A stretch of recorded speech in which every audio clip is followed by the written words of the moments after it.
හැම වෙලාවෙම කියන්නේ මේ වගේ වාහන බලන්න අපිත් එක්ක අහුවෙන කියලා. ඔන්න බලන්න. හරිද? මෙන්න ස්ටිකර් එක. මේ ග්ලාස් එක ඔරිජිනල්ම ග්ලාස් එක. කොහෙවත් හැප්පිලා හිරලව ප්ලේට් බින්දුවක්වත් මේකේ ගහලා නැහැ. බැට් බෝලද මොනවද මන්ද බලනවනම් ඕන් යටින් බලා ගන්න. ඒකල්ලා ඔය තියෙන්නේ ඔරිජිනල්ම තියෙනවා චූට්ටක පේන් ගහලා නැහැ. හරිද?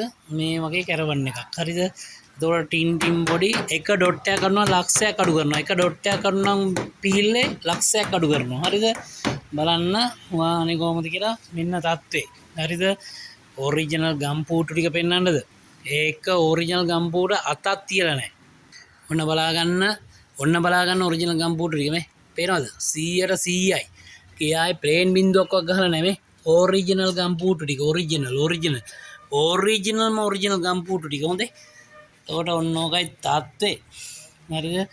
කැට පහද මොනවද බලන ඔක්කොම බලන්න බෙන්න වෑන් එක සුපිරි වෑන් එක ඔන්න බලන්න ඔන්න ගිහින් දොර අරපුවාම බලන්නකො විශේෂත්වය කොහොමද කියලා. හරිද? මේ රබර් කෑල්ලක් තාම තියෙනවා මේ රබර් කෑල්ල තාම තියෙනවා මේ පේනවද මේ ඔය රබර් කෑල්ල තාම තියෙනවා. ස්ටිකර් එන්ජින් එකේ ස්ටිකර් ටිකක් තියෙනවා. හරිද? මම මේ උස්සලා පෙන්නන්න ඕනද? හරිද? මේ QD ඔරිජිනල් ස්ටින් එකේ ඉඳන් ඔක්කොම ටික එලෝයි සෙට් එකක් නම් දැම්මා. එතකොට ඉස්සරහා වයිසර් එක දාලා තියෙනවා.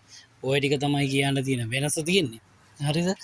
වාහන ඔරිජිනල් කොහේ හරි තියෙනවා නම් ලක්ෂ ගානේ අඩුපාඩුවක් තියෙනවා අඩු කරනවා එහෙම වාහනයක් එන්න බලන්න.